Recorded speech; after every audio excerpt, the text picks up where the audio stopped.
Brace yourself for a bold, battle-breaking bard build that blends brains, brilliance, and breathtaking bravado to create the best bard to bust out a ballad or berate the bad guys with bolsterous, bombastic, brutalizing insults. And if you like that level of alliteration, which took me a lot of tries, hit that subscribe and like button because it was tough.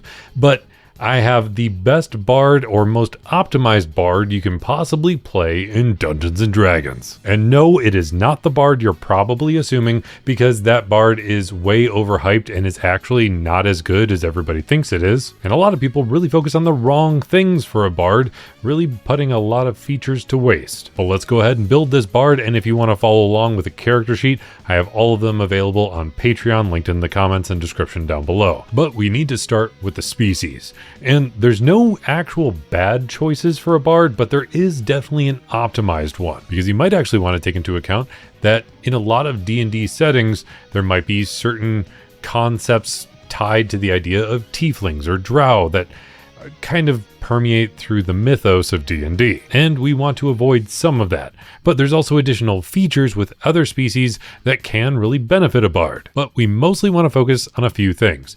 We need to be a good face of the party as a high charisma type of character, doing a lot of the social elements within D&D and interacting with a lot of NPCs. But on top of that, outside of a few exceptions, most bards aren't meant to be on the front line. So getting something like a Goliath bard, which is much more about hitting hard, or a dwarf that really amps up the amount of health they have, is going to kind of go to waste. So the best choice, I would say, is actually a halfling. They get the feature brave, so they have advantage against being frightened. They get the feature halfling nimbleness, so they can actually move through other creatures' spaces as long as they're at least one size larger than them, basically running between their legs. They get the feature naturally stealthy, so they can actually hide right behind somebody else, not requiring them to find a wall or big rock to hide behind. They can just hide behind another person. But the most important feature that a halfling gets is luck. As the bards are usually the de facto face of the party,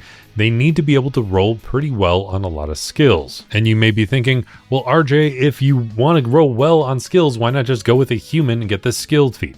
There's a reason for that, and I'll get there soon. But the halfling luck feature allows you to re-roll any nat 1 you roll on the d20 dice. This means it's going to come into effect on skill checks, saving throws, and attack rolls. You have to use whatever you re-rolled, but the chances of rolling 2 nat 1s is pretty slim, and usually your biggest concern in D&D is that critical failure if you have a decent amount of bonuses to most of your skills and abilities. Then you even need to pick out a couple languages, because I want to optimize every aspect of this as much as possible. So you're going to grab Common Sign Language, because so many creatures in the newest version of D&D know that. So being able to use sign language to speak to multiple types of creatures can be pretty helpful, especially since it allows you to interact with more things.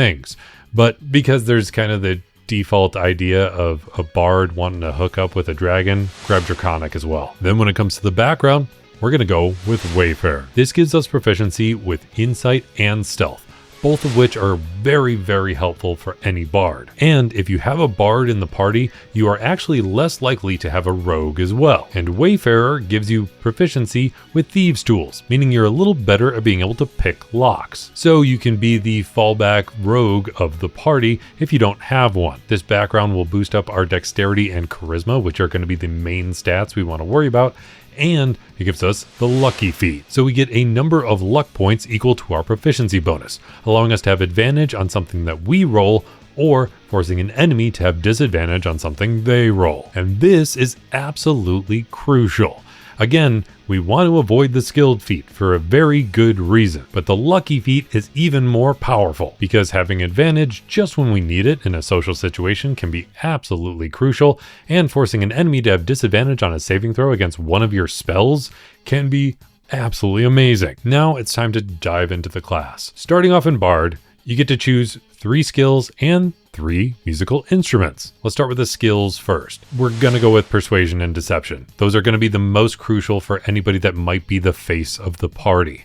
It allows you to persuade NPCs in ways that you might need to help, or you can lie to people when you really need to, both of which will really come in handy more times than I can count. Then you get one more skill, and you could grab Perception because it's good for any possible situation, but being a bard, you'd be surprised at how many times you actually use performance if you really try to make it happen. So we're gonna grab performance for our last skill. Then when it comes to the musical instruments, I have a personal preference.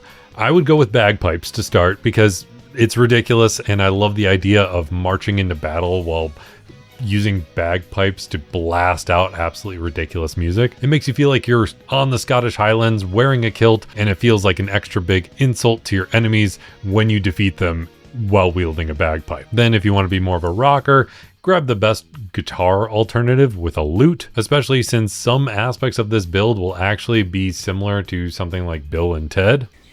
Excellent! And then finally, I always love a fiddle, so grab one. First level of Bard gives you Bardic Inspiration. This is one of the key features of being a Bard. So as a bonus action, you can inspire another creature other than yourself. You can't really use it on yourself unless you wind up getting another feature through a subclass that will allow you to target yourself with a Bardic Inspiration. But Bards are kind of supposed to be the default support of the party. That's usually their role. So we want to be able to amplify this as much as possible, but at the same time not be entirely useless on our own. Using a Bardic Inspiration allows the person that is inspired to roll a d6 and add it to any one of their d20 checks. You can dish out a Bardic Inspiration a number of times equal to your Charisma modifier, and the size of that dice actually increases as you level up in Bard, becoming a d8 at level 5, a d10 at level 10, and a d12 at level 15. You also get to choose Expertise in 2 skills, allowing you to double your proficiency bonus whenever you roll them. So usually, since you're the face of the party, again, we're going to boost up our Deception and Persuasion, because when you really need to convince somebody or you really need to lie, that is going to be pretty much life or death in some situations. Then finally, you also get some spell casting right away. And there's 2 cantrips that are going to be the most important for a bard. The first is Vicious Mockery. It used to be a not so great cantrip, but after 2024, they boosted it up, so now it does a d6 of psychic damage, which is a good type of damage to deal, and a d6 is pretty solid. And just like most other cantrips that deal damage, the amount of dice you roll will increase with your character level. But on top of that d6, whoever you attack with this Vicious Mockery, which is literally just insulting them so bad it hurts their head, they have disadvantage on their next attack roll. The only other cantrip I would probably grab is Friends, because if you're in a situation where it's absolutely imperative that you have somebody on your side, Friends allows you to charm a creature. The big downside of this is that once Friends stops being active as a cantrip, they know they were charmed. So you have to use this sparingly. Now there's one other cantrip I have to mention though, and that's True Strike. The new True Strike is pretty great. It allows you to use your spellcasting modifier for any attacks with a weapon. And then as you level up, you can add some additional radiant damage on top of that. The big thing here with True Strike is that it only really helps with a bard if you have a magical weapon. It does help with very specific types of bards a little more, but most of the time you only want to be using this if you happen to pick up some sort of magical weapon you want to use as a bard. Even something as small as a +1 weapon will allow you to have a better chance to hit and deal damage, and also you can just rely on your charisma modifier for your attack and damage rolls with True Strike. Then when it comes to the actual spells that require a spell slot, there's 4 that are worth picking at first level, and you can't actually pick them all up right at first level of being a bard, but as you level up a little bit, you'll get to choose more spells, and I want to cover all the first level spells that you would use a first level spell slot to use all in one chunk, so it's a little easier to digest. Going in order of importance, I would go with Healing Word. Healing Word does some healing and allows you to heal at range. So you don't have to get in the middle of battle, but you can still heal somebody, and healing is pretty easy in D&D, so you don't really need the more powerful Cure Wounds. Then I would grab Silvery Barbs. Silvery Barbs allows you to force an enemy to have disadvantage on something, and then immediately give one of your allies advantage on something. Granted, you can use your lucky feat in order to force disadvantage on an enemy anyways, but this is a spell that allows you to save that lucky feat for other situations. And it's something you can use as a reaction, allowing you to save your action economy for your action and bonus action for other things. Then the next most important spell is going to be Dissonant Whispers. It allows you to deal damage and force an enemy to run away all with one spell. And then finally, the last spell at first level of spellcasting that you might want to grab is Fairy Fire. This is a great way to boost up your party because it allows you to target a larger area and force any enemies that are in that area to glow. They can't become invisible, and any attacks against them are going to be at advantage. This can really turn the tides of a battle, and it will be useful even at higher levels. Then at second level of Bard, you get Jack of all trades, and this is the reason that I want to avoid taking the skilled feat at all costs, because this allows you to add half of your proficiency bonus to any skills you don't have proficiency in. And the more skills you have, the less valuable this feature is. And I want to make sure I get the most use out of every feature we get. So taking something like the skilled feat would be a little less useful than something like the lucky feat. And frankly, if you just want something that's amazing at every skill imaginable, it's better to go with a rogue than a bard anyways. But if you want a character that is good in social situations, high in charisma, and is pretty decent at most skills, then you go with a bard. Then at third level of Bard, we get to choose some more spells because we get access to second level spellcasting. And there are 3 spells that are absolutely amazing from the Bard spell list. For a bit of an area of effect damaging spell, grab Shatter. It allows you to let out a thunderous boom as if you're playing a chord that just really hammers home and it blasts out some damage. For a one-on-one fight, grab Hold Person. If you have Hold Person active on an enemy, any attacks against them are going to be at advantage, and if they're a melee attack and they hit, it will be an automatic critical hit, which is absolutely devastating to be able to throw in there. And you can upcast it targeting multiple creatures. The only downside of this spell is that it requires it to be a humanoid. Then finally, one spell that is amazing and is overlooked more than it should be is Heat Metal. It automatically heats up any metal that's in contact with an enemy and automatically deals damage. If it's a metal weapon that they're holding onto, they actually have to make a Constitution saving throw just to be able to drop it because it's singeing their hand in place. But if it's some metal armor they're wearing, they're kind of screwed. They can't really take it off. So every single bonus action, you can do more fire damage to them, and they are helpless to stop it unless they stop your concentration. Then also at third level of Bard, you get to choose a Bard subclass. And this is where people are going to be a little divided, because there's one Bard subclass that everybody just says is amazing, and it's the best. But frankly, it's not, and that's the Lore Bard.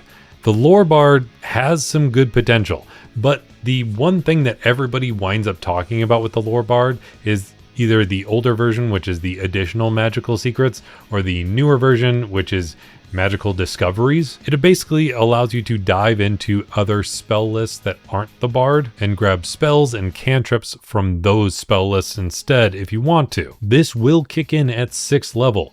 However, Bards get that feature anyways at a slightly higher level. It can be beneficial if you only have a campaign that is going to get to 6th or 8th level or something like that.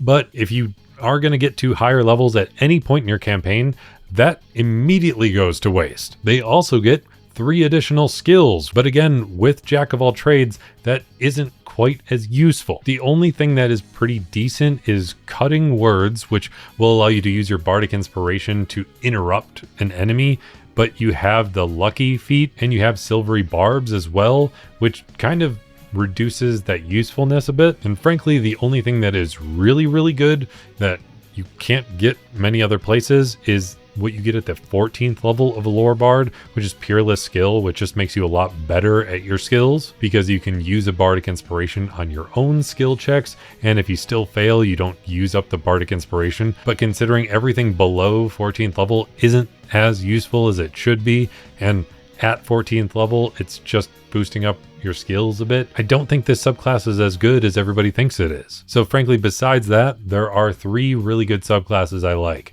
One is the absolute winner though. I do really like the new College of the Moon. It gives you the Moonbeam spell. It allows you to do damage with it while simultaneously healing your allies, but you can only cast it this way once per short or long rest. However, there are other benefits like additional healing you can do, or getting some teleportation and invisibility, which is pretty cool. Or there's the Valor Bard in case you really, really want to be, in the more martial archetype where you're using more advanced weapons and you get extra attack and you can cast a cantrip on top of your extra attack. But because how that extra attack works makes it so you can use your main attack and your extra attack, and one of those can also be replaced with a cantrip instead, you're really only boosting up your damage on a turn by one martial weapon attack's worth of damage, and there's other ways to boost it better. Granted, there's other bonuses to being a Valor Bard, but I think there is one absolute winner, and it can be found in both Tasha's Cauldron of Everything and Xanathar's Guide to Everything, and it's the Creation Bard. Now, it's got some unique features early on, but it really amps up really quickly a little later. The first is how it affects your bardic inspiration. So if a creature is inspired by your bardic inspiration and they want to roll an ability check and use it on that ability, they can actually roll 2 bardic inspiration die and just pick which one rolled better. If they want to use it towards an attack roll, they can actually explode with a thunderous boom, doing a small area of effect damage, but it will also hurt the person rolling the die, which is a little bit of a downside. Or the most beneficial one is probably to use it on a saving throw, and a creature that uses the bardic inspiration on a saving throw will be able to gain some temporary hit points as well. These types of bards also get the feature Performance of Creation. So they can create a non-magical object that is medium or smaller. As you level up to 6th level, you can create a large item, and at 14th level, you can create a huge item. You may feel like this is kind of gimmicky, but you can use this very, very well if you think about it in a more creative way. It can really come in handy when you need to break down a door and you need a portable ram. I always recommend portable rams. They're really good. And despite the fact that you have to summon this item on top of a solid surface or on top of water that can actually support it, you can still create a boat or a cart for actual transportation purposes. Or if you want to create a giant statue, it can't necessarily attack creatures, but if you make it kind of precariously leaning one way or another, you just have to have somebody push it a little bit, and then it can still be a giant attack. And then at 4th level of Bard, we get an ability score improvement. But we're going to take a feat here, because these are our starting ability scores. Obviously, we focused very much on Charisma and Dexterity. Dexterity is going to help our armor class, but Charisma is kind of our main thing. We want to round out that score so it's a little more useful. So we're going to take the feat Inspiring Leader. This will boost up our charisma by 1 point. And bards used to have this feature called Song of Rest. They kind of lost it in 2024, which was a little bit of a downside. It used to allow creatures to boost up their health a bit more on a short rest. But we're going to bring that back a little bit with Inspiring Leader, because it gives us the feature Bolstering Performance. So during a short or long rest, you play a performance, and it boosts up all of your allies. So they get a number of temporary hit points equal to your character level, plus the ability score modifier of whatever you increased with this feat. And having a giant shield of temporary hit points equal to your character level plus your charisma modifier is a pretty solid shield of health. Then 5th level of Bard gives us Font of Inspiration, so you can regain all of your bardic inspiration on a short or long rest instead of just waiting for a long rest like you used to. And you get access to 3rd level spells. You want to be able to heal more creatures at once, so definitely grab Mass Healing Word. You want to disable a large group of enemies with one single spell, grab Hypnotic Pattern. I cannot tell you the amount of times I've completely just neutralized an entire group of enemies with Hypnotic Pattern. It just makes them kind of stand there without doing anything until they get damaged, which is just really good. So the entire party can just focus on taking out one enemy at a time, and it's just picking them off really easy. Then one last spell I would grab as the face of the party, and you want to be able to talk to as many creatures as possible, is the spell Tongues. It allows you to speak basically any language, while at the same time you can understand any language. It's kind of crucial, especially as the face of the party, and especially if you want to add in the persuasion or deception against enemies. So if you're running into goblins or dragons or whatever random creature type, you have the ability to talk to them. Then at 6th level of being a creation bard, this is where things get really good, because you can now take an inanimate object and bring it to life for an hour. And it becomes this construct that can help you in battle or do whatever you need it to do. And if that hour runs out, you can use a 3rd level spell slot to do it again anyways. It creates what's called a dancing item. It has an armor class of 16, an amount of health equal to 10 plus 5 times your bard level, and it has a 30-foot walking or flying speed. It can be any size, that is either large or smaller. So while any species that is a medium-sized creature can ride a large creature if they need to as a mount, since you're a small creature, you're going to be able to fit through other spaces that are smaller while being able to use this as a mount if you want to, and it can still fly. Or if you want it to be a tiny creature, it can be, so that way it gets through very tiny spaces and still be able to really help out, especially on the battlefield, because it has a number of features. It has a decent amount of physical stats with an 18 in strength, a 14 in dexterity, and a 16 in constitution. It's immune to poison and psychic damage. It's immune to being charmed, exhausted, poisoned, or frightened. It has dark vision, and it can't be shape-shifted in some way because it has a feature called immutable form, which some people might see this as a downside, but if you have an enemy with polymorph, that can be a big issue. And it can simultaneously boost up your allies while debuffing your enemies with the feature Irrepressible Dance, reducing enemies' speed by 10 feet while boosting allies' speed by 10 feet as well. All that has to happen is that they start their turn within 10 feet of it. Then during battle, it will kind of just move around or take reactions on its own, but it won't actually attack unless you use your bonus action to do so. But you can still use a bardic inspiration and command this to do something with the same bonus action. Its attacks do 1d10 plus your proficiency bonus in damage. That damage type is force, and its chance to hit is equal to your spellcasting modifier. And one of the best things about this, other than it's a summonable creature that you don't need concentration for, is that if you become incapacitated, while usually it can only take the dodge action by default if you don't command it, becoming incapacitated allows it to act freely, so it can still make attacks and do what it needs to do if you're not there to give it commands. It is absolutely awesome. It allows that to go into battle while you can stay back, continuing to buff the party or do spell casting from range, and overall it is absolutely solid. 7th level of Bard gives you counter charm, so you can give somebody advantage against being charmed or frightened, and you get access to 4th level spells. There's only 2 that are super helpful at this level as far as I'm concerned. One is polymorph. It allows you to turn a creature into another type of creature. This can be used to help your allies or disable your enemies. I cannot count the amount of times I've seen a player character get turned into a giant ape for the sake of battle, because there's nothing like King Kong just coming into battle and just smashing down on people or throwing rocks around. And then if you really want to continue to attack a creature over and over again with just one spell, another great option is Phantasmal Killer. It infects an enemy's mind, it does some damage, and if they're unable to succeed on a saving throw, you can keep doing that damage over and over. 8th level of Bard gives you another ability score improvement, so just go ahead and throw 2 more points into Charisma. 9th level of Bard gives you expertise in 2 more skills, so boost up your insight and stealth, and you get access to 5th level spells.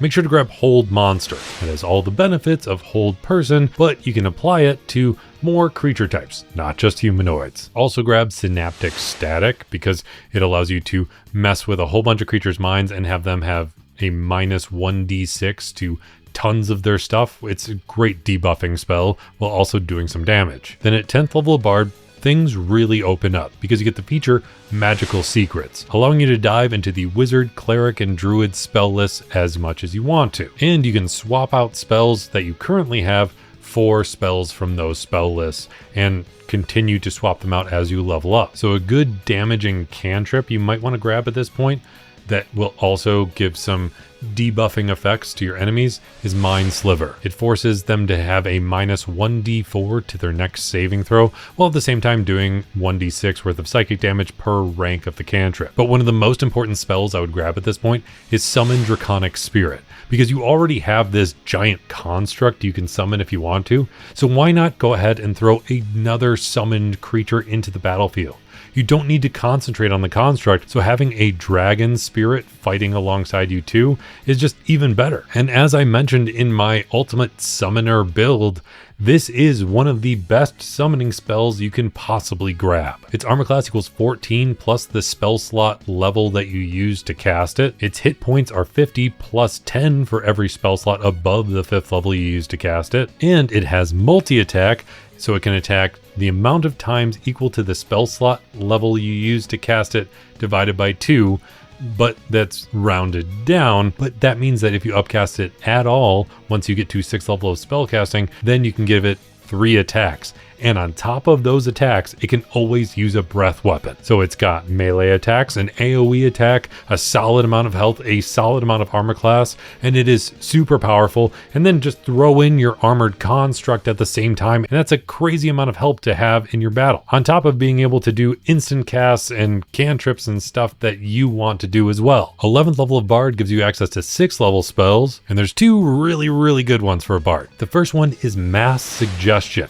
This can absolutely destroy a dungeon master's plans to an insane degree. It allows you to convince an entire massive amount of people to do what you want them to do.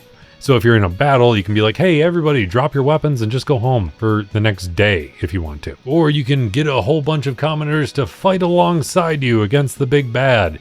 There's tons of options, and your only limit is your creativity. But if you want something a bit more straightforward that's just gonna blast out some damage, hopefully to as many creatures as possible, grab Chain Lightning. I just generally love this spell. You can blast somebody with a whole bunch of lightning damage, and that could arc off to other enemies. 12th level of Bard gives us another ability score improvement, so let's boost up our dexterity by 2 points, mostly helping our armor class. 13th level gives us access to a slightly higher level of spell casting, and there's 2 7th level spells that are kind of hard to avoid. The first is Regenerate. It's one of the best healing spells in D&D, as it constantly heals you over and over and over again. It allows you to regrow limbs if you need to, but it essentially turns you into Wolverine or Deadpool. You just constantly keep healing yourself and you're unkillable. But the other spell you want to grab is Simulacrum. Simulacrum can allow you to create another copy of yourself. It won't be able to cast the spell Simulacrum directly, and it will have half of your hit points, but it will have all of the other features and spell slots and everything else you would have when you cast the spell. So if you cast this spell when you're fresh, you have just finished a long rest, it will then have all of the spell slots that you have, all of the spells you have, and all of the features you have. So it can also have its own Draconic Spirit, its own construct or dancing item from your Creation Bard stuff, and you're kind of doubling up your general power. Then 14th level of being a Creation Bard gives you Creative Crescendo. So now when you want to create an item, you can actually create multiple items at the same time. The amount of items you can create is equal to your Charisma modifier. Only one of the items can be the maximum size, which is huge in this situation. The rest of the items have to be small or tiny, and you're no longer limited by any gold value, which you may have been restricted by before. So if you want to use the situation where I said you can create a giant statue that you want to pull onto your enemy, now you can also create a pulley and some rope and everything you need to make that a little easier. Frankly, the best part of the Creation Bard is really just having that construct that helps you out. So having this feature is more of just a little icing on the cake. 15th level of Bard gives you access to 8th level spells. So we want to amp up the whole messing with people's minds a little bit with Dominate Monster. It allows you to essentially mind control an enemy. 16th level will give us access to another ability score improvement, so we're going to go ahead and max out our dexterity. And then 17th level gives us access to 9th level spells, the highest level of spell casting in D&D. So we actually want to grab 2 spells here, and there's a reason for this. It'll make sense in a second. First, we want to grab Foresight. It allows you to have advantage on everything while having all of your enemies have disadvantage on anything against you. Basically, semi-allowing you to predict the future. But we also want to grab the spell Wish. This is going to have some intense effects because Wish has a ton of options for what you can do with this spell. But its baseline idea is that it can cast any spell of 8th level or lower while ignoring any spell components, which means that now when you cast Simulacrum, that Simulacrum doesn't have to cast Simulacrum, it can cast Wish to make a new Simulacrum. And that Simulacrum it's creating is of you. So since you still have your 9th level spell slot, then it can just kind of rinse and repeat and have an infinite amount of Simulacrums and an infinite amount of giant dancing items and Draconic Spirits, and you just basically created your own army of bards and created items and summons. It's kind of broke it. Then at 18th level of Bard, you get superior inspiration. So if you roll initiative and you don't happen to have any of your bardic inspiration left, or you at least have less than 2, you have at least 2 at the start of a battle. It's just there to make sure you don't go in completely unprepared. 19th level of Bard allows us to choose another ability score improvement, but since we're at level 19, we can actually choose an epic boon. And there's one big downside to the entirety of this build, and that's that we kind of had to min-max our stats a bit. We don't have a ton of strength and wisdom and intelligence. Sometimes you need saving throws for that. And thanks to the new Heroes of Faerun book, there's a new epic boon that can help. It's called the Boon of Fortune's Favor. So we already have the lucky feat. We already have the luck feature from being a halfling. Now we have an ability to re-roll a saving throw when we really need it. Because this feat makes it so once per turn, when you fail a saving throw, you get to re-roll it. And that can really save you in a dire situation. The other benefit is that it allows us to boost up any ability score by 1 point. So we can boost up our constitution by 1, rounding it out and helping our health. And then at 20th level of Bard, you get the feature Words of Creation. So you get 2 power words that are always available to you. They're always prepared. They do not count against the amount of spells you know. And whenever you cast either one of these power words, you can actually target 2 creatures instead of just 1. And they are Power Word Heal and Power Word Kill. And remember, even though your army of simulacrums all use their 9th level spell slot to cast Wish to create more simulacrums, there's going to be one simulacrum at the end who still has a 9th level spell slot. So you can actually use Power Word Heal or Power Word Kill to target 4 creatures thanks to having a simulacrum by your side. But that is how I would build the ultimate, perfect, most optimized Bard I possibly can with the current available stuff. If you want access to a character sheet for this build or any of my other builds, feel free to check out my Patreon. And if you made it all the way to the end of this probably very long video, I hope you roll at least 3 nat 20s in your next D&D session. And if you like any of this stuff, feel free to check out this video. It's another one that YouTube thinks you might like. Or if you want to help support this channel, you can either subscribe down below or check out this Patreon. It's really, really helpful. But still, there's this other video. You should probably click it. It's probably really good. At least YouTube thinks so.